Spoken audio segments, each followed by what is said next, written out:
Nihoyat remont tugadi. Shu pastki qismiga rosa o'ylangan edim nima qilsam ekan deb va oxiri arzon kraska bilan bo'yab qo'yishga qaror qildim. Narxi 40 ming ekan, originali 80 ming edi.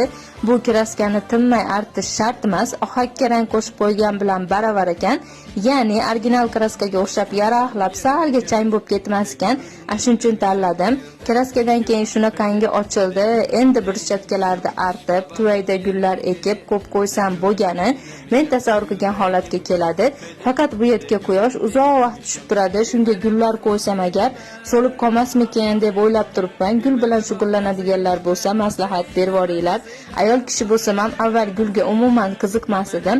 Lekin shu uylarda remont qilib ochilayotganini ko'rib ko'p narsaga qiziqishim paydo bo'lyapti. Masalan, bittasi gulchilik, keyingisi chevarchilik. Avval chevarchilik bilan shug'ullangan bo'lsam ham keyin orada to'xtalish bo'lganiga umuman qiziqishim so'ngan edi, lekin uylarda remont qilib pardasini o'zim tikishga qaror qilganimdan keyin chevarchilikka qiziqishim qayta uyg'onib, hatto chak mashina ham oldim, ko'rgansizlar. Bu yo'nalishda ham videolar qilaman xudo xolasa. Endi bo'lsa qilgan mehnatimning natijasiga baho beringlar.